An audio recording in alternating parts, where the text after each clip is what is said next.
Jai Hind everyone, welcome to Inside Journey. In this video, we will discuss about the recent Tamil Nadu government and the governor dispute and the president's reference to the Supreme Court and that 14 question that the President of India has asked the Supreme Court about the Constitution. Earlier I thought कि let's make video on English only, but फिर सोचा कि चलो bilingual बना जाए हिंदी और English दोनों में ताकि ज़्यादा से ज़्यादा लोग कनेक्ट हो पाए.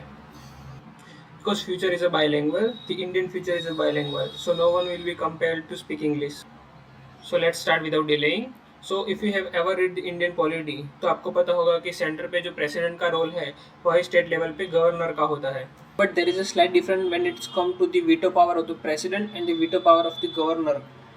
वीटो पावर को ऐसे समझिए कि कोई अगर बिल है तो जिस उस पर सभी पार्लियामेंट मेंबर की मंजूरी हो गई बट प्रेसिडेंट की मंजूरी नहीं है जो जिसके पास वीटो पावर है तो वो बिल अनल हो जाएगा, रिजेक्ट हो जाएगा, वो एक्ट नहीं बन पाएगा. So let's see the different veto powers of the president and the governor. Veto power in the sense कि president need to reject the bill ताकि वो एक्ट बन ना पाए. सो किन किन तरीकों से प्रेसिडेंट कोई भी बिल को रिजेक्ट कर सकते हैं जो पार्लियामेंट ने पास किए होते हैं. तो सबसे पहले होता है absolute veto.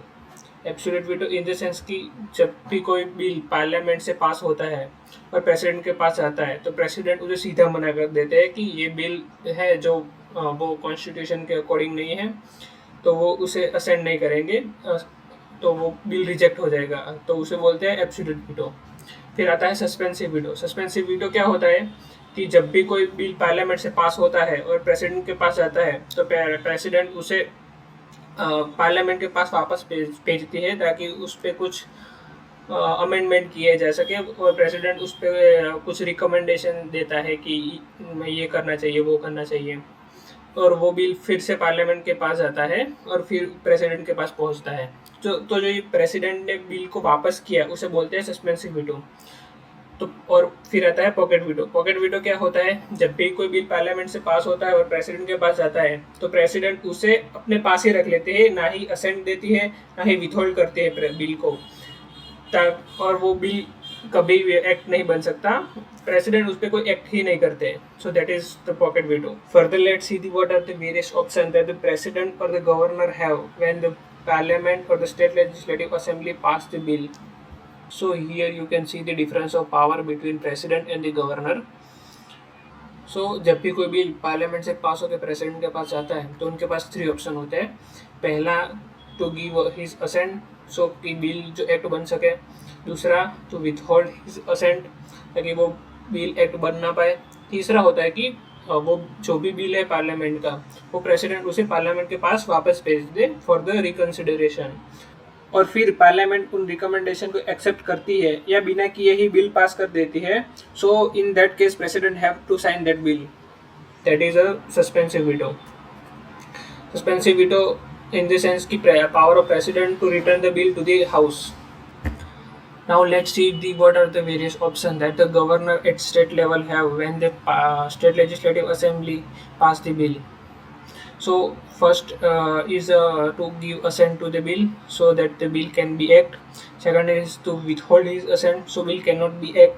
Third is to return the bill to the legislative assembly for the recommendation. It is the same as the president. चौथा इस गवर्नर के पास एक और ऑप्शन होता है to reserve the bill for the president. जब भी governor को ये डाउट हो कि जो बिल लेजिस्लेटिव असेंबली ने पास किया है वो कॉन्स्टिट्यूशन के अकॉर्डिंग है कि नहीं, so he reserve the bill for the president reference. उसके बाद सारे डिसीजन प्रेसिडेंट ही लेगा, गवर्नर का रोल खत्म हो जाएगा. That is this paragraph is saying.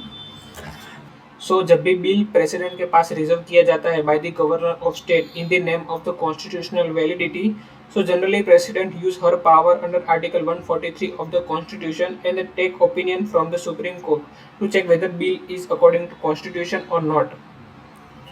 So let's see the article 143 of the constitution. Article 143 of the constitution कहता है कि प्रेसिडेंट को सुप्रीम कोर्ट का ओपिनियन लेना चाहिए जब भी बात क्वेश्चन लॉ और कॉन्स्टिट्यूशनल वैलिडिटी की हो, but this is not a compulsory for the president to do so. So in some bill, president may take advice from the Supreme Court or she can take decision by her own. सो उसमें supreme court का 8 अप्रैल को एक judgement आता है जिसमें उसने ये बोला है कि जो भी बिल गवर्नर प्रेसिडेंट के लिए रिजर्व करता है उसमें प्रेसिडेंट को कंपल्सरीली सुप्रीम कोर्ट की रिकमेंडेशन लेनी पड़ेगी. President can not decide whether bill is according to constitution और not, because we all know there is no better interpreter of the constitution than the Supreme Court itself. On the other hand, Article 143 of the Constitution says that it is optional for the President to take a recommendation from the Supreme Court. So on that, the President of India has asked the Supreme Court many questions on the constitutionality of the Article 143 and the other article mentioned in the Constitution. अगर president बिना supreme court के recommendation लिए bill pay ascent कर देते हैं तो शायद जो बिल अनकॉन्स्टिट्यूशनल है वो भी एक्ट बन सकता है.